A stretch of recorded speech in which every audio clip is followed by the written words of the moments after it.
Bismillahirrahmanirrahim. Assalamualaikum warahmatullahi wabarakatuh. Perkenalkan, nama saya Rina Safitri, NIM 200401010071, Prodi Informatika. Di sini saya akan mempresentasikan ringkasan materi dari sesi 9 sampai 15 mata kuliah Pendidikan Agama. Ini adalah kelanjutan dari tugas 2 sebelumnya. Yang sesi ke-9 yaitu kerukunan umat beragama dan implementasinya dalam multi konteks. Karakter multikultural masyarakat Indonesia yang terdiri dari beragam suku, bangsa, budaya, dan agama. Nah, pandangan Profesor Dr. Alo Liliweri MS tentang teori multikultural yang mencakup konsep self-knowledge dari Socrates, rancangan kurikulum liberal arts dari Plato, perkembangan pengetahuan dan empati dari Jean Piaget, teori pluralisme budaya dari Horace Kallen, dan konsep pendidikan multikultural dari James Banks. Pancasila sebagai payung ideologis dan filosofis bagi keberagaman dan multikulturalisme Indonesia. Pancasila dianggap sebagai dasar falsafah negara, pandangan hidup, dan ideologi bangsa. Pentingnya nilai-nilai gotong royong, toleransi, dan kebersamaan dalam masyarakat multikultural. Bahaya fundamentalisme dan radikalisme, terutama dalam konteks agama, yang dapat mengancam integritas dan kesetaraan dalam masyarakat. Oleh karena itu, pembangunan pemahaman tentang kesetaraan antar berbagai kelompok di masyarakat dianggap krusial untuk mempertahankan integritas nasional. Kemudian moderasi beragam, kunci toleransi dan kerukunan. Moderasi beragama dapat dipahami sebagai cara pandang, sikap, dan perilaku terhadap perilaku selalu mengambil posisi di tengah-tengah, selalu bertindak adil dan tidak ekstrim dalam beragama. 4 tanda perilaku moderat. Yang pertama, cinta tanah air. Yang kedua, punya toleransi tinggi. Ketiga, anti kekerasan. Dan yang terakhir, akomodatif terhadap budaya lokal. Kemudian pengaruh digital terhadap keagamaan. Dalam era digital, perubahan fundamental terjadi dalam pengalaman keagamaan dan otoritas keagamaan. Ruang digital dimanfaatkan untuk menyebarkan narasi keagamaan, namun juga dapat memperkuat polarisasi dan eksklusivitas. Digitalisasi mengubah dinamika keagamaan dengan menyuburkan konflik dan menghidupkan politik identitas. Kemudian sesi 10, memahami dan mengaplikasikan kemandirian dan kesalehan sosial dalam kehidupan bermasyarakat. Kesalehan sosial dalam Islam menyoroti perilaku sosial yang mencerminkan nilai-nilai agama. Kesalehan sosial mencakup sikap peduli, santun, dan kepedulian terhadap masalah umat. Dasar hukum berpakaian dalam Islam, khususnya terkait jilbab, juga dijelaskan sebagai upaya menjaga aurat dan menghindari syahwat. Menekankan pentingnya pakaian sebagai ekspresi identitas dalam pergaulan sosial.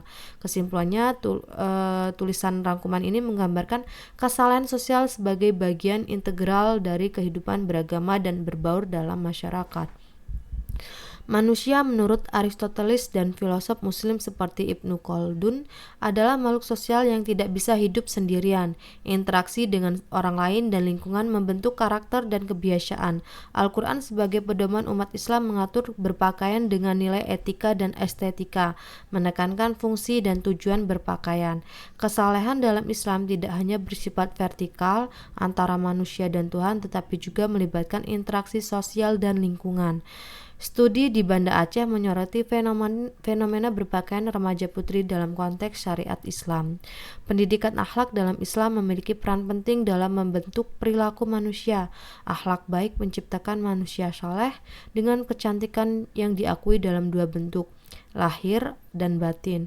Islam mendorong muslimah untuk menjaga penampilan dengan tetap mematuhi norma-norma yang ditetapkan Sang Pencipta, seperti hati yang bersih, ucapan yang baik, kepribadian tawadu, dan keberanian dalam kebaikan.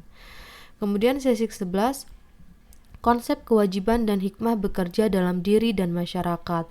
Permasalahan tentang pekerjaan berasal dari kata dasar kerja dan melibatkan aktivitas untuk mencari nafkah, termasuk dalam konteks Islam dan Kristen. Islam memandang pekerjaan sebagai bagian dari akidah, syariat, dan amal, sementara Kristen menekankan bekerja keras dan berbagi dengan yang membutuhkan. Perintah bekerja diakui dalam kitab suci dan Al-Quran.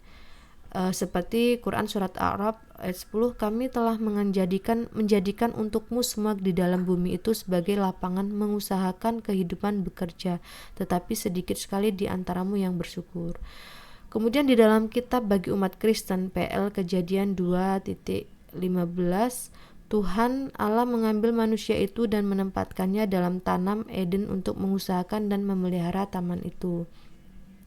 Hak kepemilikan dijelaskan melalui izin dari Tuhan untuk memiliki zat dan kegunaan tertentu, baik sebagai kepemilikan individu, umum atau negara. Pemerintah memiliki tanggung jawab dalam mengelola kepemilikan negara untuk kepentingan rakyat. Motivasi kerja dipahami sebagai dorongan atau daya penggerak yang memotivasi seseorang dalam lingkungan kerja. Faktor-faktor seperti kebutuhan, dorongan, dan tujuan memainkan peran penting dalam membentuk motivasi kerja. Kemudian sesi ke-12, kemandirian sosial dalam kehidupan masyarakat. Kemandirian merupakan kemampuan seseorang untuk memecahkan masalah tanpa tergantung pada bantuan orang lain. Ini melibatkan tanggung jawab, inisiatif, kontrol diri, dan kemampuan membuat keputusan. Kemandirian dapat dilihat dari berbagai aspek, termasuk emosional, tingkah laku, dan nilai. Ciri-ciri kemandirian melibatkan inisiatif, kemampuan menyelesaikan tugas, kepuasan dari pekerjaan, kemampuan mengatasi rintangan, dan berpikir kritis. Faktor yang mempengaruhi kemandirian termasuk keturunan, pola asuh orang tua, sistem pendidikan, dan sistem kehidupan masyarakat. Manfaat kemandirian meliputi pengasahan berbagai kecerdasan, tanggung jawab, daya tahan mental, dan kemampuan memecahkan masalah. Untuk menjadi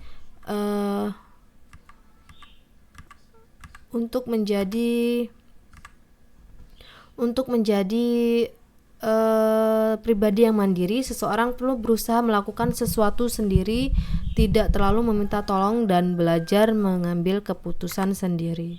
Kemudian sesi ke-13, kesalahan sosial dalam kehidupan bermasyarakat.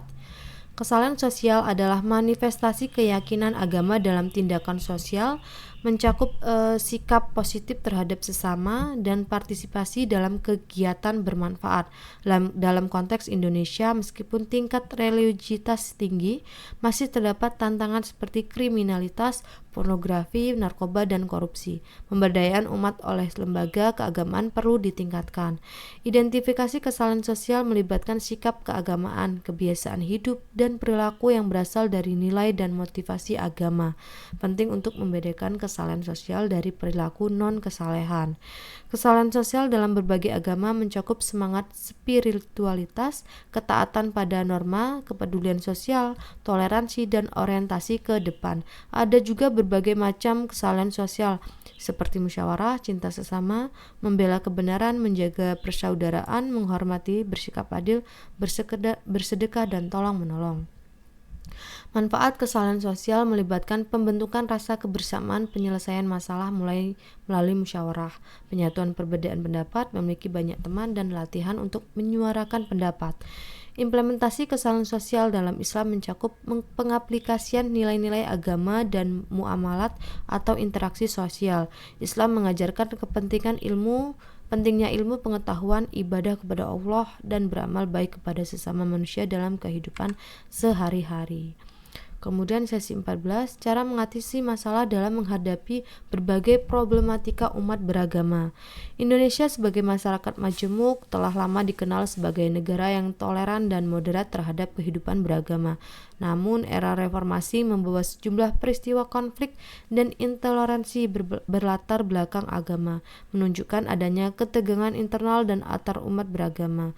Meskipun proporsi konflik agama relatif kecil, kekhawatiran timbul karena dapat merusak kerukunan dan reputasi negara.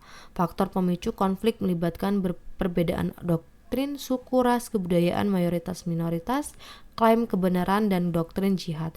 Beberapa konflik mencerminkan ketegangan antar umat beragama seperti di Poso, Jawa Timur, dan Bogor. Pemerintah, masyarakat, dan lembaga seperti Komnas HAM berperan dalam menyelesaikan konflik dengan mengedepankan nilai-nilai Pancasila seperti toleransi, keamanan persatuan, dan keadilan sosial. Dalam mengatasi konflik, penting untuk memahami sejarah, perbedaan doktrin, klaim kebenaran, nilai-nilai, dan nilai-nilai Pancasila. Komnas HAM memiliki peran kunci dalam menyelesaikan konflik melalui mediasi, konsultasi, dan memberikan rekomendasi kepada pemerintah dan DPR. Kesadaran masyarakat, keadilan, dan kerjasama antar umat beragama menjadi kunci dalam menjaga kerukunan dan mencegah konflik berlatar belakang agama di Indonesia. Kemudian sesi ke-15, cara mengembangkan pengetahuan dalam menghadapi berbagai problematika umat beragama. Pendidikan Islam bertujuan untuk membentuk budi pekerti, kepribadian, dan moral yang baik pada individu. Landasannya adalah Al-Quran dan wahyu Nabi Muhammad SAW. Dengan pendekatan ilmiah dan adaptasi dalam kurikulum, aksiologi pendidikan Islam membahas nilai baik dan buruk dan mencoba mengatasi dikotomi antara ilmu agama dan umum. Ontologi pendidikan Islam menitik beratkan pada pemahaman manusia sebagai khalifah dengan tanggung jawab terhadap dirinya dan dunia. Problema epistemologi di atas dengan menghilangkan paradigma dikotomi, merubah pola pendidikan menjadi partisipatif dan rekonstruksi kurikulum berbasis tauhid. Dalam aksiologis, pendidikan Islam berorientasi pada pembinaan kepribadian dinamis, menerapkan nilai estetika dalam pengembangan pendidikan. Konflik antar umat beragama di Indonesia muncul akibat kurangnya pemahaman agama, egoisme, dan faktor ekonomi, politik, serta sosial.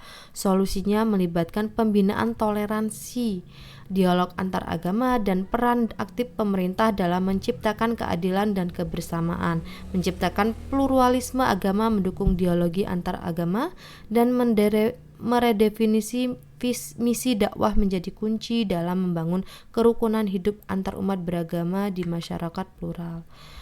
Globalisasi memiliki dampak positif dan negatif pada umat Islam, menciptakan tantangan bagi pendidikan Islam dalam mempersiapkan generasi yang mampu menghadapi kompleksitas globalisasi. Dalam mengatasi dampak negatif globalisasi, pendidikan Islam perlu mempertimbangkan pandangan manusia sebagai khalifah Allah, mengintegrasikan ilmu agama dan umat tanpa dikotomi, dan mengubah paradigma ideologis menjadi ilmiah. Kajian epistemologi menjadi kunci dalam mengarahkan kemajuan pendidikan Islam, sambil memastikan bahwa ilmu tidak hanya bebas dari nilai tetapi juga dapat dinilai. Selain itu, peningkatan profesionalisme tenaga pendidik dan transformasi struktural pendidikan menjadi bagian dari solusi untuk menghasilkan generasi muslim yang kompeten dan relevan dalam menghadapi tantangan globalisasi. Terima kasih, mungkin itu saja yang dapat saya jelaskan. Mudah-mudahan dapat memenuhi ujian akhir semester saya dan bisa mendapatkan nilai maksimal. Saya akhiri, wassalamualaikum warahmatullahi wabarakatuh.